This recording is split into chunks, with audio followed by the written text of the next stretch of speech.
Suara Perubahan.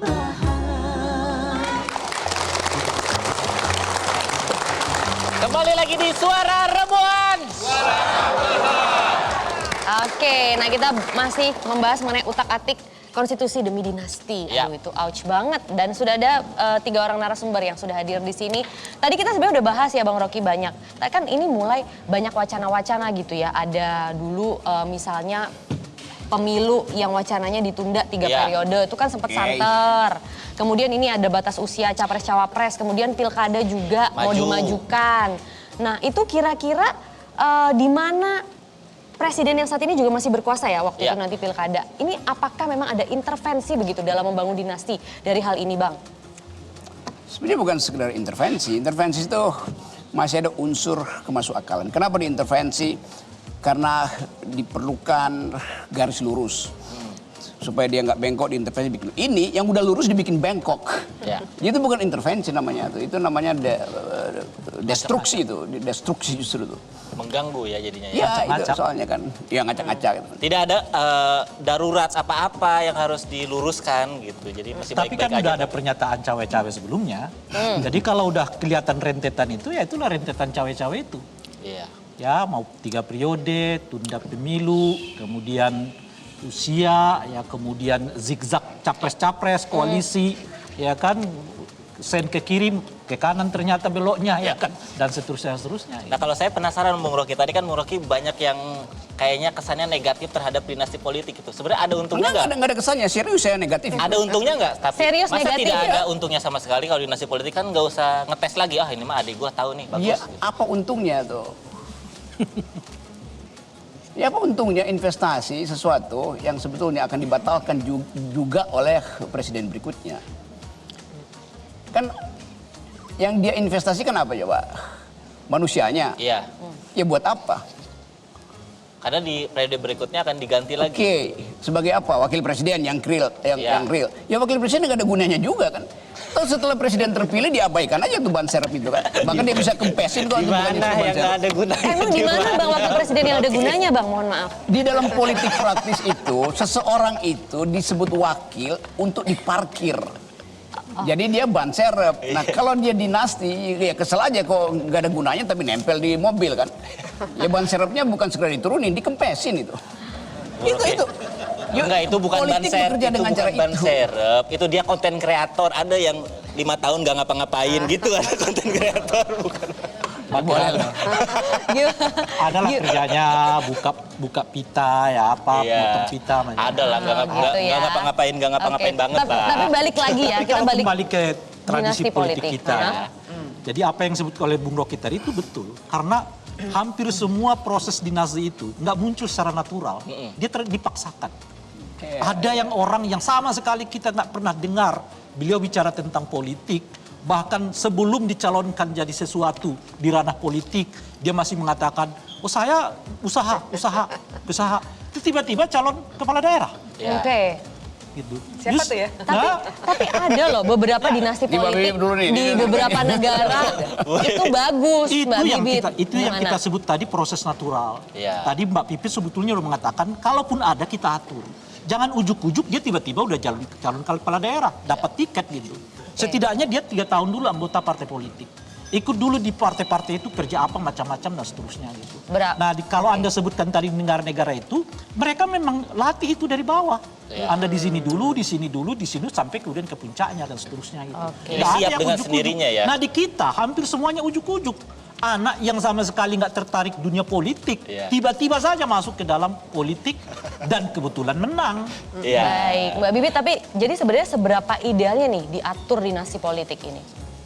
Ya, memang perlu diatur karena kita tuh, misalnya begini ya, di Amerika Serikat nih ada dinasti Kennedy misalnya. Betul. Tapi itu orang, misalnya keluarga itu memang bagus-bagus karena memang itu tadi dari kecil mereka terbiasa untuk berdebat politik, pendidikannya bagus banget dan mereka berkarir secara politik juga. Nah yang repot adalah di Indonesia kita nggak punya tuh catatan seperti itu. Mungkin kita bisa lihat Megawati ya karena waktu itu juga dengan 27 Juli dan lain sebagainya. Tapi setelah itu bisa dibilang terutama yang di level daerah itu kan tidak ada yang benar-benar menata karirnya di bidang politik gitu ya secara baik dan kemudian baru jadi. Jadi bukan karena nama keluarganya. Di kita itu pengalamannya tidak seperti itu, sangat berbeda. Secara faktual kita bisa melihat tadi sudah digambarkan infografisnya bahwa ternyata semuanya hanya nebeng-nebeng nama keluarga gitu. Makanya disitulah kita perlu bikin aturan main supaya paling tidak kalau mau bebas mencalonkan diri silakan, tapi rekam jejaknya itu yang harus diatur secara jelas. Misalnya memang dia kader sudah duduk di mana, misalnya kalau capres-cawapres ya yang saya bicarakan waktu itu di Mahkamah Konstitusi adalah ya boleh-boleh aja kita misalnya bikin supaya kualifikasi jadi kepala daerah di suatu daerah itu jadi salah satu cara alat ukur rekam jejak.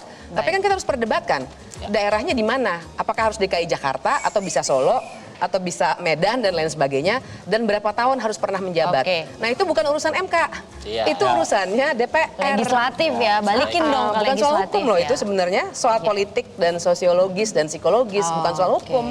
Jadi kira-kira perubahan seperti apa nih ya Kang Ridwan ya? Apa? Ya itu dari awalnya harus kaderisasi dulu. Pentingnya kaderisasi itu minimal ada batasannya ya supaya seorang itu siap untuk dipilih. Sekarang ini kan kayak kegagalan partai politik menurut saya. Partai politik itu gagal loh di Indonesia ya untuk menghasilkan kader-kader yang memang punya kapasitas politik. Makanya dicomot-comot aja keluarga dan seterusnya elitnya gitu yang bergerak. Jadi sebagai penutup mungkin kita ingin tahu perubahan seperti apa ke depannya yang bisa dilakukan begitu ya untuk memageri dinasti politik ini. Silakan Bang Rocky. Makan dulu. Itu politik di depan itu kayak somai yang tanpa bumbu itu. Wah, tiba-tiba. Tadi kalau datangnya mie ayam ya. Pantun ya jadinya Nggak ada ya. rasanya. Walaupun disebut somai kalau ada bumbunya. Iya. Politik disebut politik kalau ada pertengkaran argumen. Ya.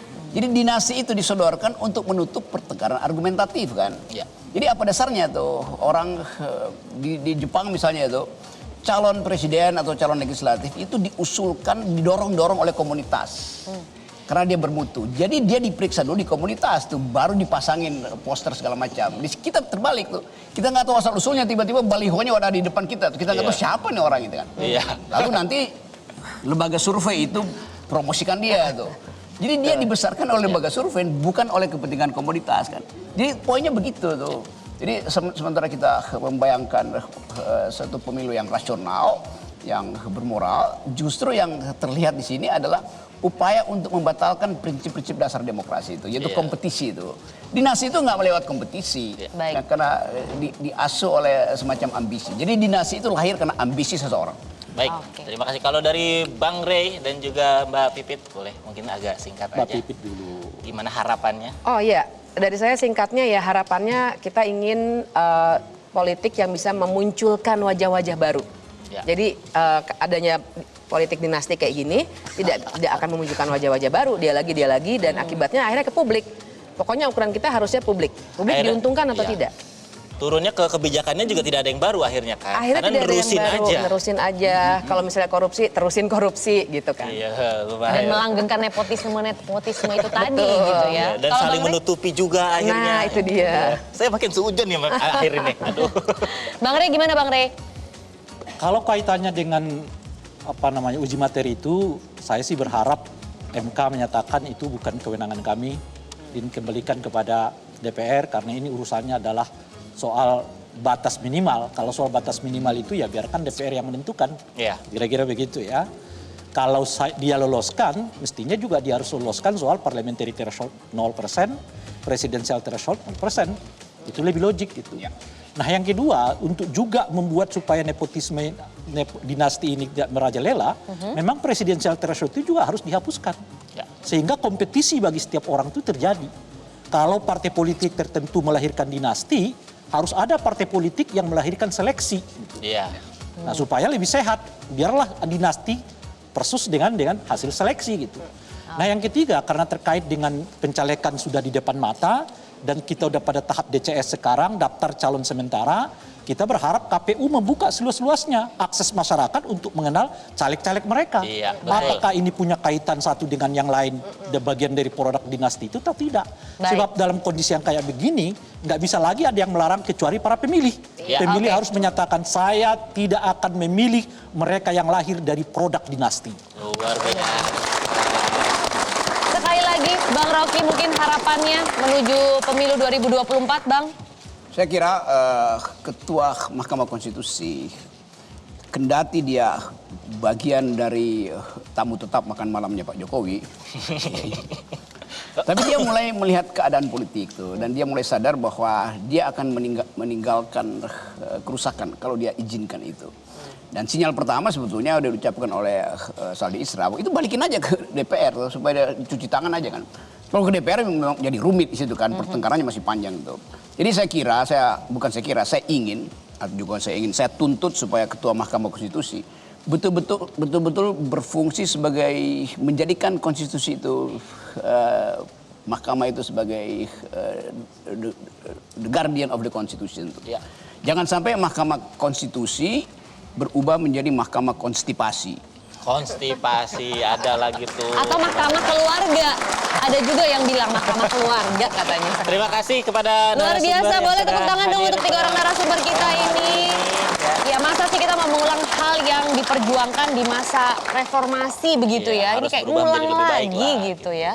Terima kasih juga buat teman-teman yang sudah datang di studio, nonton di rumah, musyawarah rebuan di daerah manapun kalian berada Iya. malam hari ini. Terima kasih. Jangan lupa bisa akses di website kami ya, rebuan.id ya. Ya, atau hubungi kontak yang ada di bawah Betul, ini. bisa join musyawarah rebuan bersama kami di sini. Jangan lupa juga untuk nonton Suara Rebuan. Setiap hari Rabu jam 7 malam bersama Ridwan Remin dan juga Maria. Pamit, Assalamualaikum warahmatullahi wabarakatuh. Suara Rebuan. Suara Perubahan. Sampai jumpa.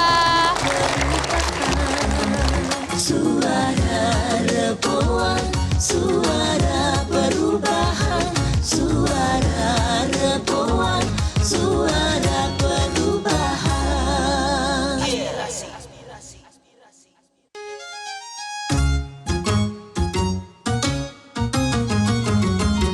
Suara perubahan dari rakyat, oleh rakyat, untuk rakyat.